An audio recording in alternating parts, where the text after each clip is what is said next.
Yeah, again, am I audible?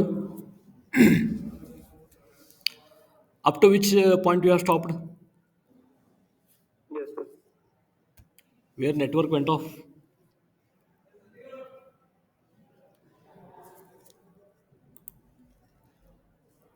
Third point, sir. Okay. Energy, no? Yes. Now audio is clear from my end. Audio, video. Just a minute. I'll Yes, share the screen. Yeah, yeah.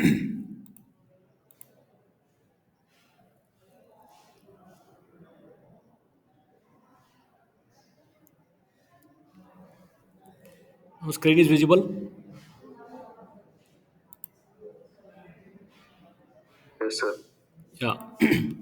Third point you have stopped or which point?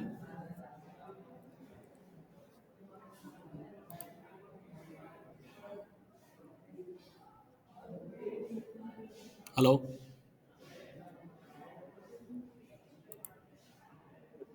Uh, Third point only. Okay.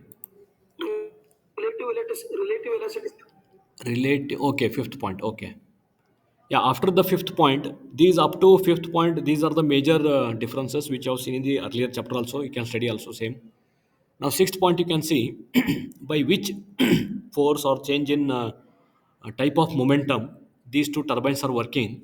If you see, the impulse turbine is going to work only with the change in impulse or kinetic energy or with the only momentum change. But here in the reaction turbine, both momentum in the sense change in kinetic energy. So both because of kinetic energy change or momentum change and also the reaction force. Okay, so these two forces together are working in the reaction type of blades. Next, coming to the speed. So, as I mentioned earlier, impulse turbines are working with very high speeds.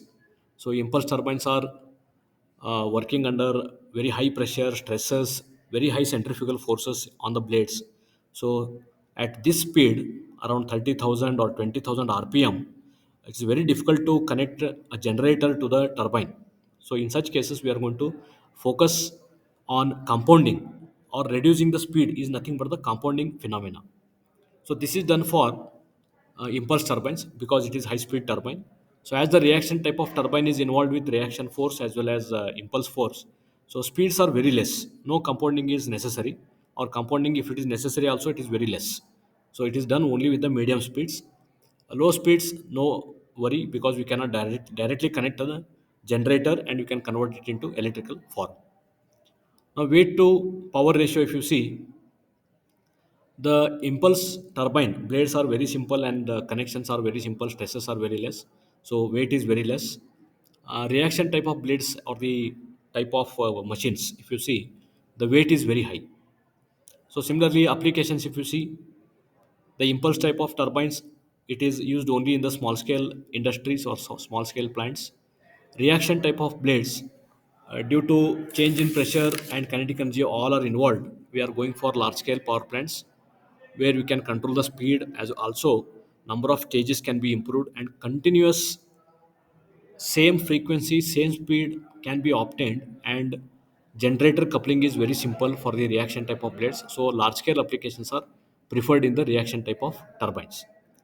So coming to the examples or the name of the impulse for turbine, the person who invented this impulse turbine is nothing but D level. The person who invented the reaction turbine is nothing but Parsons turbine. So directly we are calling Parsons turbine or the D level turbine depending upon whether it is a reaction turbine or whether it is a impulse turbine. So in problems if you get D level turbine, directly consider this as a impulse turbine. In problems if you get Parsons turbine, directly consider that as a 50% or zero point 0.5 degree of reaction turbine. Okay. Now, is there any issue with the network in between? No, right? No, sir. Okay. Am I going speed or is this okay? Speed is okay.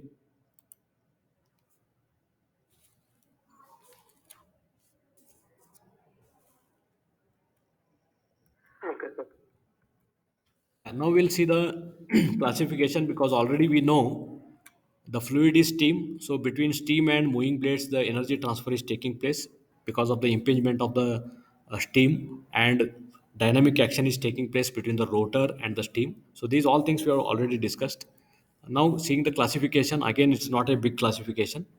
So first classification is depending upon the action of the steam, or depending upon the type of energy utilized. We have two types of the turbines. One is impulse turbine, another is reaction turbine, or it may be combination. 50% reaction, 20% reaction, 80% reaction turbines.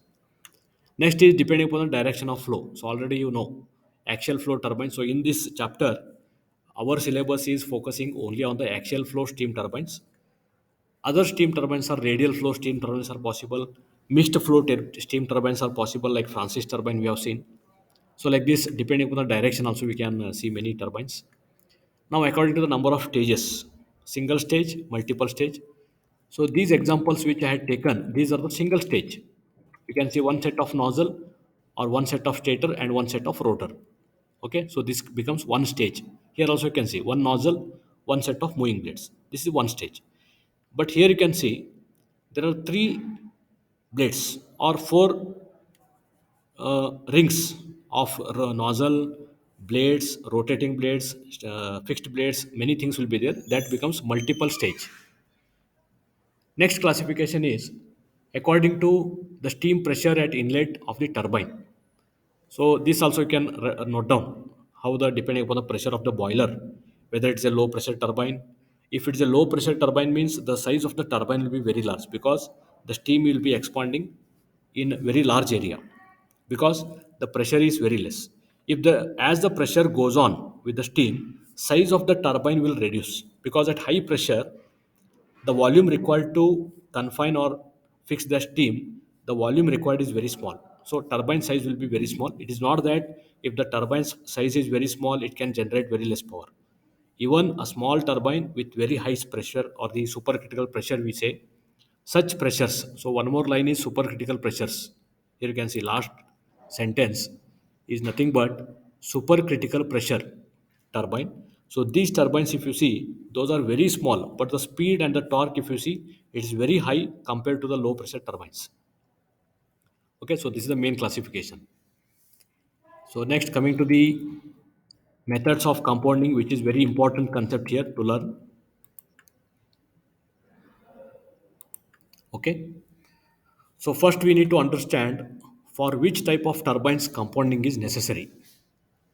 So as I told, as the steam from the boiler is flowing in the nozzle at very high speeds like 1000 meter per second, you can read here. Also, the efficiency of the such speed of the steam as well as speed of the blade, if you improve, efficiency also is going to improve. But same time, the rpm whatever is available for the impulse turbine exit shaft, 20,000 or 30,000 rpm shaft, if you see, connecting, coupling and rotating at same speeds and maintaining the balancing of generator or sinking or such type of generator is also very difficult to get in the market. So to overcome all these conditions at very high speeds, we have to control the speed, or we have to regulate the speed which is required for the generators. Because here, seeing from the electrical engineering department side, the focus is convert the mechanical energy into electrical energy. More importance is given to the electrical energy, not the mechanical energy. So keeping that in mind, to generate the proper sinking and continuous type of alternating current, we need proper speed of the turbine shaft.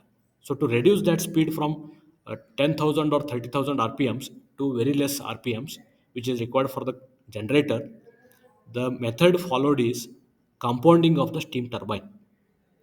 Please keep in mind, compounding is not a complex word. Compounding of a turbine means reducing the speed of a turbine. Clear? So speed of the turbine can be reduced by increasing the number of stages, and also by increasing the number of stages of the turbine we are reducing the speed of the shaft. Also we are maximum utilization of the steam energy is also possible by increasing the number of stages of the rotors.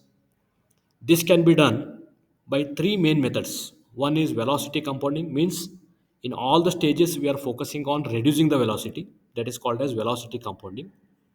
Other way is increasing the number of stages where pressure reduction is possible. That is nothing but reaction type of stages. If you increase the impulse stages or impulse turbine stages, velocity utilization is more. If you increase the number of nozzle stages or if you replace the impulse turbine with the reaction type of blades, then it becomes a pressure compounding because in all the stages pressure energy is utilized more. Or third stage you can see, or third type you can see pressure as well as velocity compounding. Means what I'm doing in all the stages of the turbine rotors or turbine stators, I'm going to absorb both velocity and pressure, and I'm going to reduce the speed of the shaft. So these are the three main types of compounding or main types of reducing the speed of turbine. So these are the three main methods. So before going to this compounding, let me again recall you. The D. Leval is a person who designed that impulse turbine. The name you can just, if you want, you can just remember. Gustave D. Laval is the scientist name, the complete name. Curtis turbine is nothing but the stages, in number of stages, how the impulse turbines are connected. So depending upon that, the name given is Curtis turbine. Just a minute. Okay. So please, if anyone is joining other than the GIT mail ID, just inform them. Inform them to join with the college mail ID because I have started the meeting with the college mail ID. Just request them to join with the college mail ID. Otherwise, I have to continuously admit them to the meeting. Any issue with the network, audio, video? Everything is clear until now? Everything is clear, sir. Okay, thank you. Yeah, come to this slide. So Curtis turbine, just remember, if I go on adding the impulse stages one by one, that type of staging is called as Curtis staging. The person who invented that staging is called as Charles Curtis. The person who invented the increasing or multiple staging of impulse turbines is called as Curtis turbine. The person who invented this is Charles Curtis. The 50% degree of reaction turbine we discussed in the earlier chapters with derivations, comparisons, everything. So person who invented that reaction turbine with 50% degree of reaction, that person name is Charles Person. Sorry, Parson. So person name itself is Parson. So this you can remember easily. So whenever 50% word comes, reaction turbine word comes, okay, that person name is Charles Parson. Lastly, you can see as you increase this Parsons turbine stages to reduce the pressure or to utilize the pressure as well as velocity, both because it is a reaction as well as impulse turbine. So the person who invented the multi-staging of this reaction type of turbines is called as Ratev turbine. The person name is August Ratev. Okay, so below you can see what is the meaning of these words. Ratev stages means what I'm doing in the reactive stages, I'm going to add all the pressure turbines, or I can say reaction type of turbines. If you combine, I can call them as reactive stages. Okay, if I take only the 50% reaction turbines and if I combine all those together, then I can call it as Parsons stages or staging of the Parsons turbines.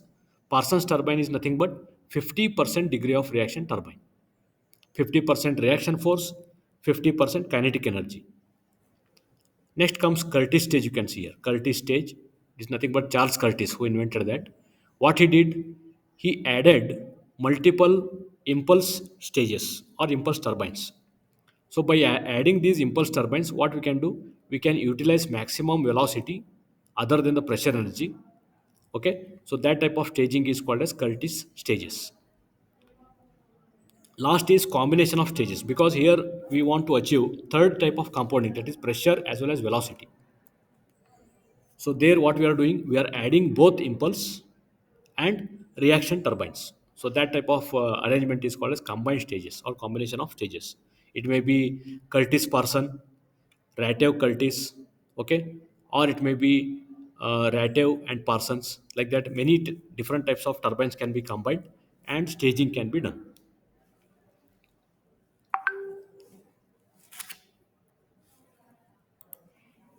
Okay. So here you can see operating of a steam turbine or a Pelton turbine also you can recall here, because derivation, discussion of the concepts all are same here. Here you can see the nozzle, how they are connected here. Nozzle, how the steam is coming out, and how the tangentially the steam is entering the blades, and you can see the impulse blade sections also if possible, and how at the outlet side the V2 velocity of the steam at the exit side, how it is opposite to the inlet velocity. Is that clear? And steam, how it is taken inside the nozzles. So these all things are just for a 3D view and to understand how steam flow is taking place in a single stage impulse turbine. This is a single stage. One stage because one set of nozzles are there, one set of moving blades are there. So this becomes a single stage D level turbine or single stage impulse turbine. If this number of stages are increased, I can call it as Curtis turbine.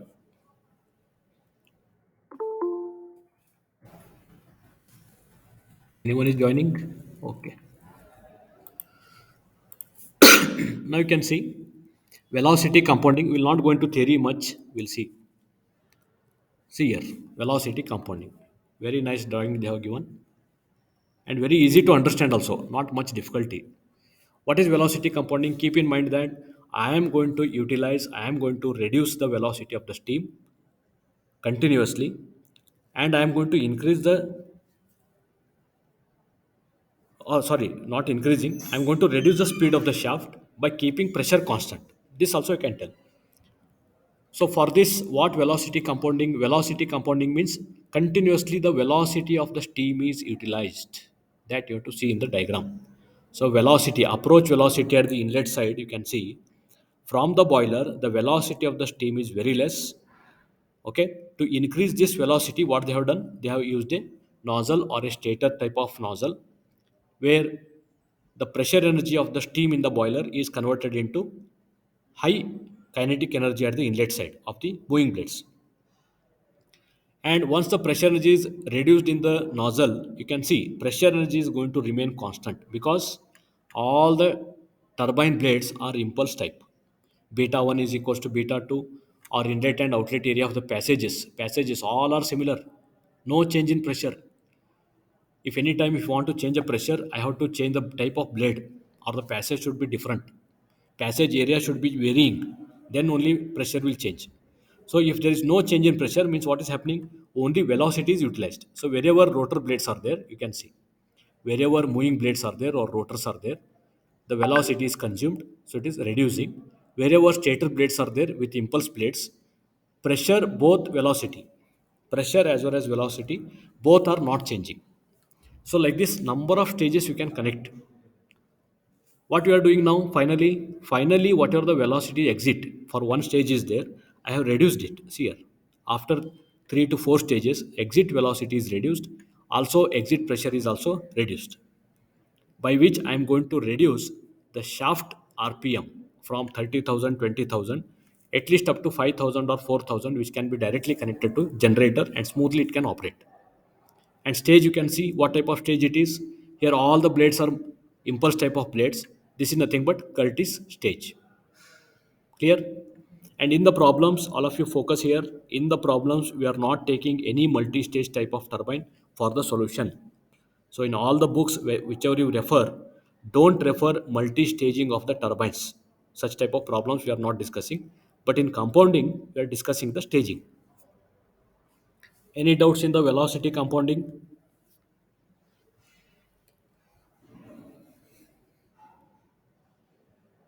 So after this class, all of you practice how to draw this velocity compounding of turbines by these sketches.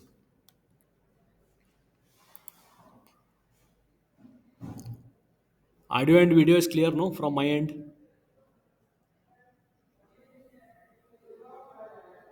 Yes, sir. Okay. Next, you can see. So this is the only possible velocity compounding because all of you know velocity is utilized maximum in the impulse turbine. So impulse staging is done here. But pressure compounding, okay. Actually, how it looks? Actually, in the design, once you take the cross section of the shaft, cross section of the blades, and if you draw the velocity and pressure lines, how it looks, you can see here. The steam is coming from the boiler through nozzle. It is entering here from left. Okay, nozzle is there at the top. Also, you can see the nozzle. Once it enters through the nozzle, nozzle is going to expand the steam means pressure is going to reduce here. Okay, the purple color line is nothing but the pressure line. The blue color line is nothing but the velocity line. So high velocity at the exit of the nozzle, the steam is coming out. Here blades, just for the reference, they have drawn it, they have drawn like aerofoil, but for the velocity compounding or for the Curtis stage or for the impulse turbine, section of the blade should be or must be a symmetrical blade. Is that clear? So just observe now. If it is a symmetrical type of blade, velocity is utilized in the impulse type of blades to rotate the blades. So velocity is reduced in the first stage, second set of moving blades, third set of moving blades. Like this, velocity is continuously reducing. We are not changing pressure. Why pressure is not changing? Inlet and outlet passages of all the stages are same. No change in pressure. Here velocity is same because these are the stator blades, fixed blades. Blades are not moving. Just they are transferring the velocity or the steam from one stage to other stage of the moving blades. So velocity is also not changing. Pressure is also not changing in the impulse type of blades. So I hope now it is more clear in this diagram. Now coming to the pressure compounding, here we have n number of types. We can achieve it by many types. As I told, there are many reaction type of blades. Now you can see here blades, how the different types of blades are attached here. One type of pressure compounding, okay, in this first type you can see reactive stages are used are nothing but impulse blades. Impulse moving blades are used without any change in the pressure, no pressure change. Okay, only velocity is reduced, only velocity is consumed in the moving blades. Fixed nozzles and stator blades. Here, stator blades are used, which are acting like a nozzle. So here, stators are the nozzles, which are acting like a nozzle, which will increase the velocity by reducing the pressure of the steam. That you can see here. So pressure is continuously reduced. Okay, by reducing the pressure, what we are doing, we are utilizing the velocity. Similarly, in the Parsons stages, so all the blades you can see 50% reaction blades are used or aerofoil shape blades are used. All the blades you can see, all the blades are like nozzle shape, converging, diverging, okay, or passage area is continuously changing at the inlet and outlet. Such blades are used. By using such blades, continuously reducing the pressure because it is a pressure compounding. So to reduce the pressure, what can be done? You just imagine and draw the sketches. So to continuously reducing the pressure, I need continuously nozzle type of blades. Nozzle type of blades or the stator blades with reaction or Parsons stages are used, where continuous pressure reduction is going to rise the velocity in the fixed blades, reduce the velocity in the moving blades. Simple. Because moving blades will consume the velocity of the steam. Stator blades will not consume any velocity, but indirectly, if you reduce the pressure in the fixed blades, velocity is going to increase. Only that is the change. So how with reduction in the pressure, the shaft speed is reduced. That is very very important. So reduction of the shaft speed is nothing but compounding. One more method is shown here, using both type of blades. As I told earlier also, same thing, impulse blades, reaction blades, impulse moving blades, reaction stator blades. Reaction stator blades are acting like nozzle. So you can see here, wherever nozzle or fixed blades are there, velocity is increasing, pressure is reducing. Okay, impulse type of blades, velocity is consumed from the steam and given to the moving blades, but pressure no change because passage is same. Beta 1 is equals to beta 2 or symmetrical blades are there. Okay, so any one diagram you can draw. I have shown all three types. Okay, so first and last diagrams are also same, only the stages are more. Here stages are 3, Here stages are four. Any one you can draw.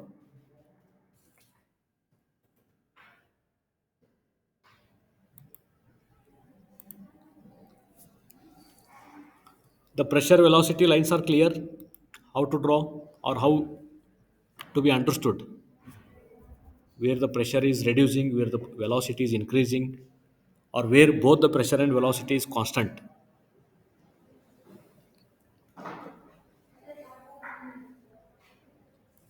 Any doubts? No, sir.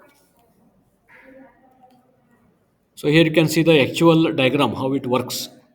So stator blades and the nozzle at the entry side, you can see the steam is coming, and steam pressure we have to convert it into high velocity in the fixed blades or the nozzles. So that is happening.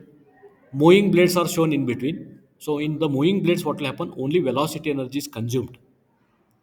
Pressure energy remains same if it is a impulse turbine. If it is a reaction type of blade, pressure energy reduces. So both they have shown here. In the first type of moving blades, you can see pressure remains constant. Second type of moving blade, if you assume it is a reaction type of blade, pressure is reduced. So like this, you can combine. You can combine any type of stages, and you can show that pressure as well as velocity both are also reduced continuously. Okay. So using these both concepts, lastly we can discuss both pressure and velocity compounding, or to reduce the speed of the shaft.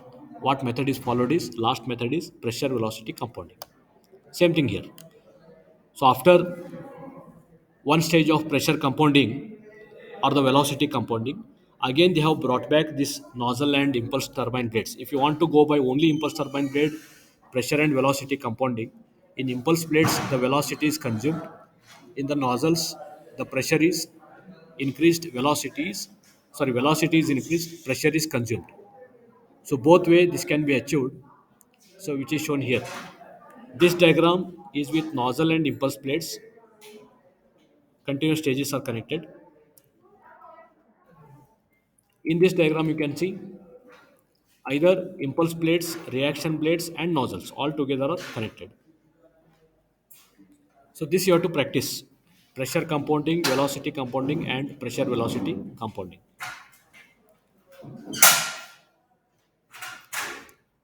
So any doubts you want to ask here? Because this pressure velocity compounding will cover all three topics: how the pressure compounding is done, how velocity compounding is done, or how both compounding or reduction of pressure and velocity is done.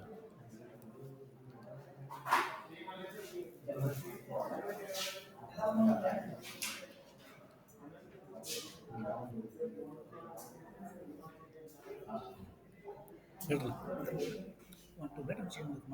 ಮಾಡ್ಬೋದು. No doubts here.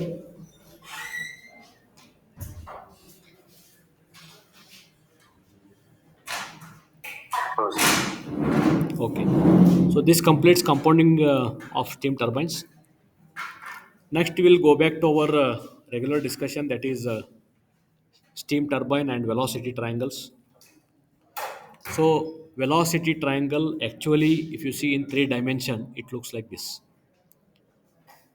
From where, from through the nozzle, how the velocity V1 comes and hits the moving blade in tangential direction, and in which direction the blades are moving tangent to the disc here. So that u direction you can see tangent to the disc or the tangent to the blades, it is shown here. Later once it hits, it will come back, the steam will exit out in v2 or vr2 direction. So because of these directions, the or the flow direction, if you see the velocity triangle, the directions are towards you. Okay, don't confuse, because many velocity triangle we draw v1 v2 towards you, or regularly in our practice we draw v1 and v2 outside you or away from the u. That depends.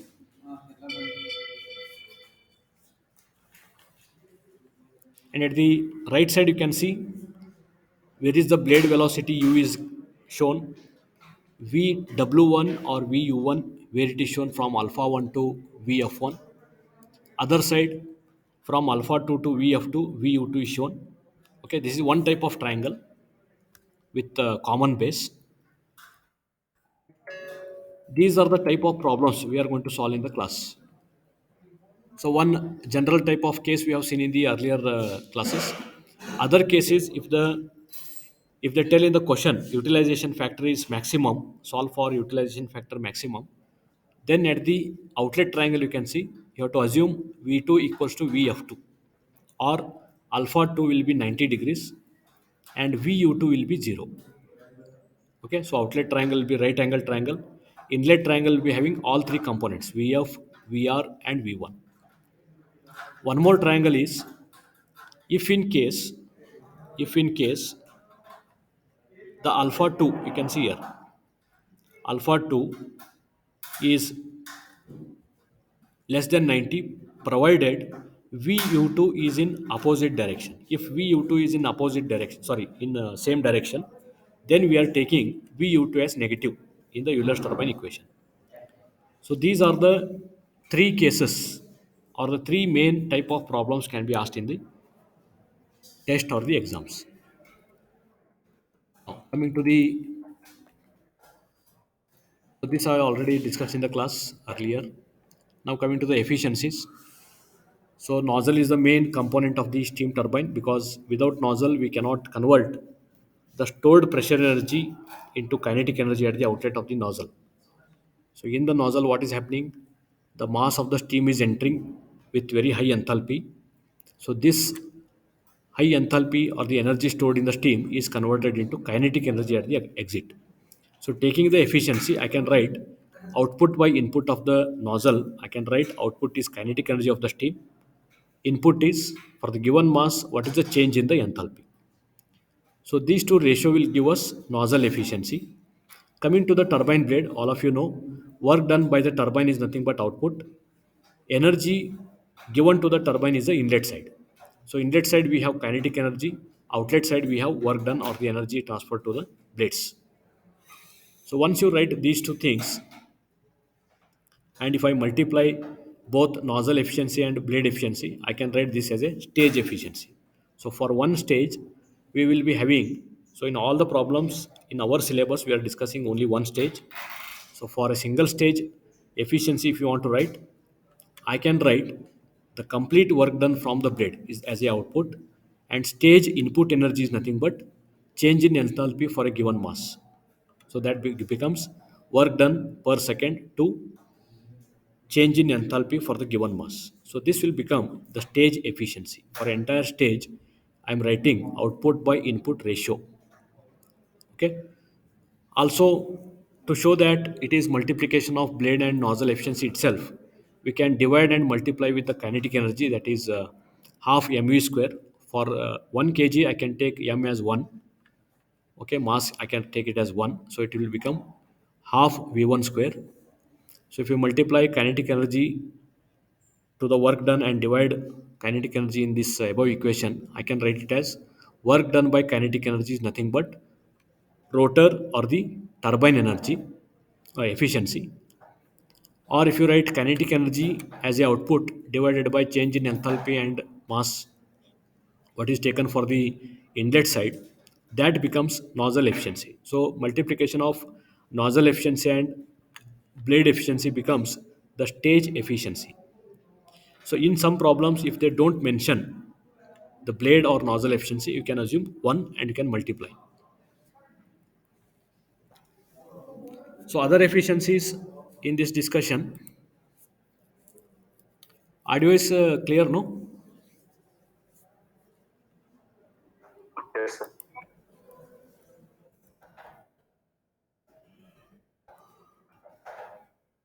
Yes, here you can see the blade efficiency.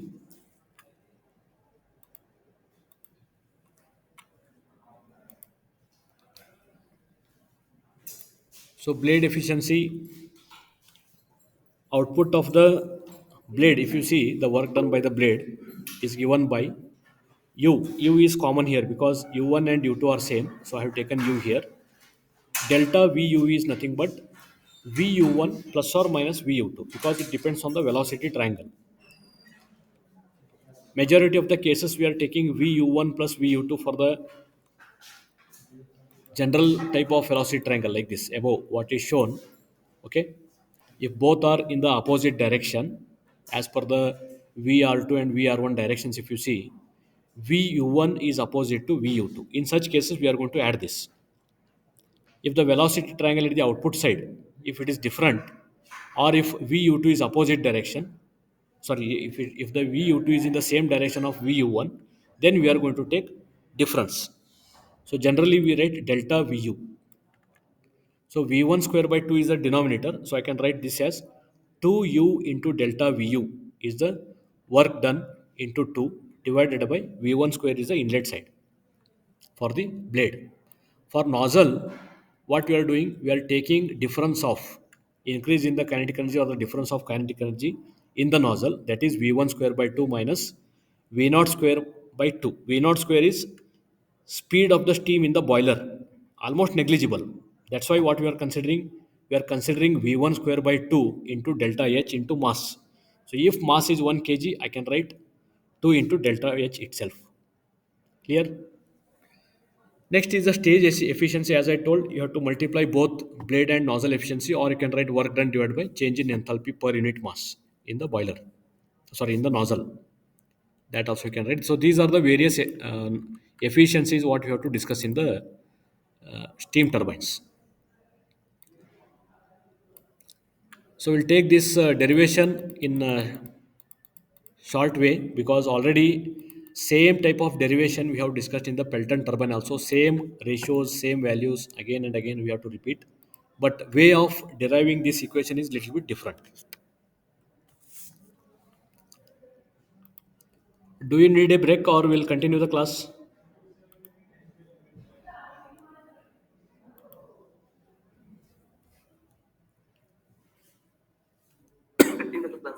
Okay.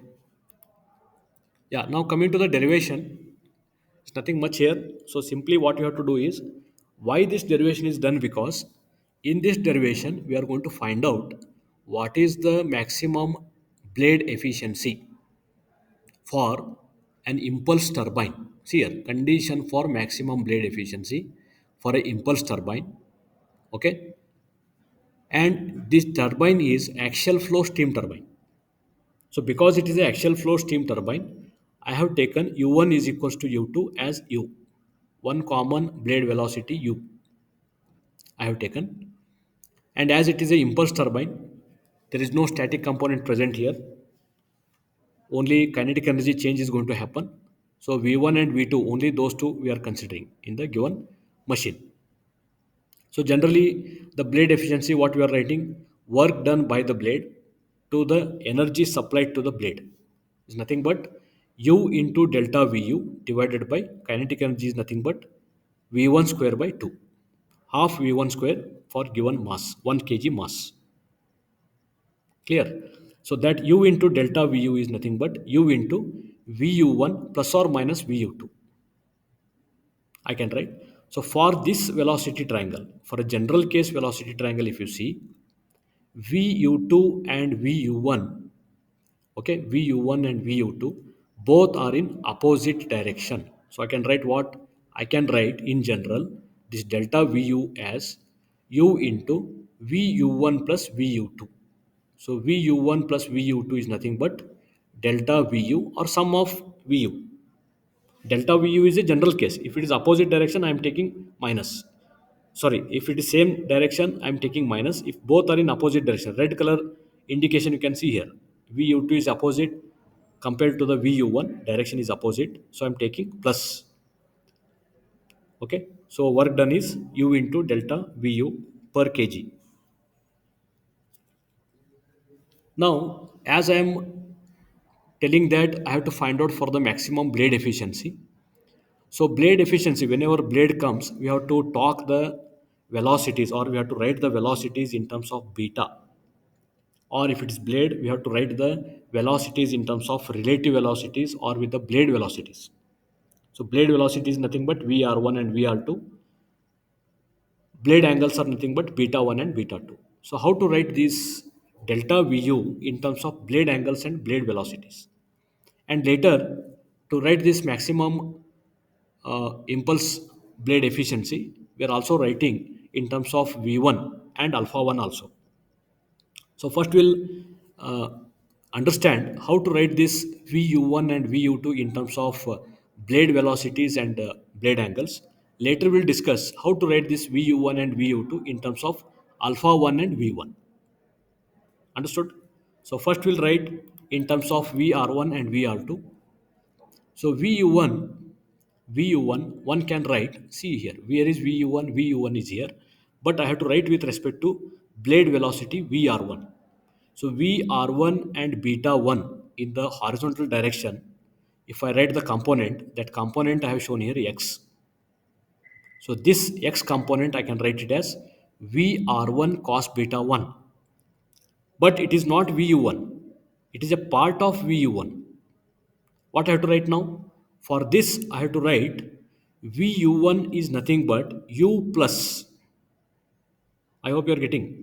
It is nothing but U plus X. U plus VR1 cos beta 1. I can write. Or also I can write VU1 in terms of V1 cos alpha 1. In terms of V1 cos alpha 1, if you want to write, I can write it as V1 cos alpha 1 is nothing but VU1 is also sum of U and X. So like this we have written first equation, that is VR1 cos beta 1 plus VR2 cos beta 2, because VR2 cos beta 2 itself if you take is nothing but here U plus VU2.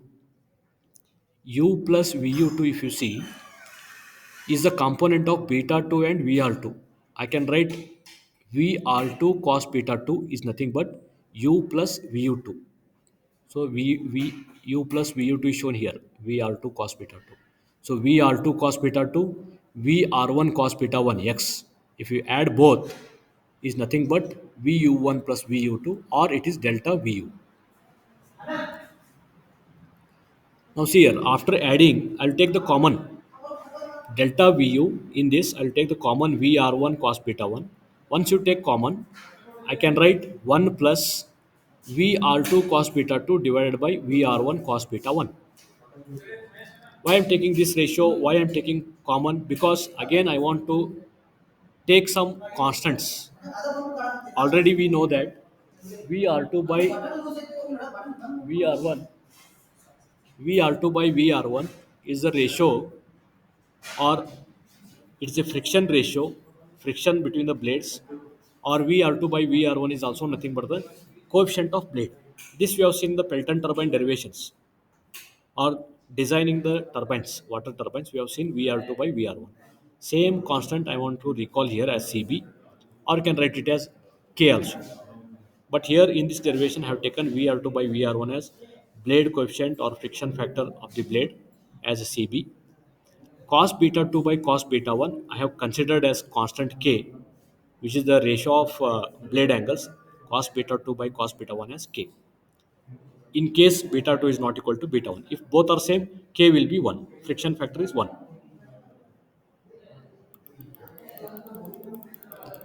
Okay, so taking those constants, I can write VR1 cos beta 1 into bracket 1 plus VR2 by VR1 is CB.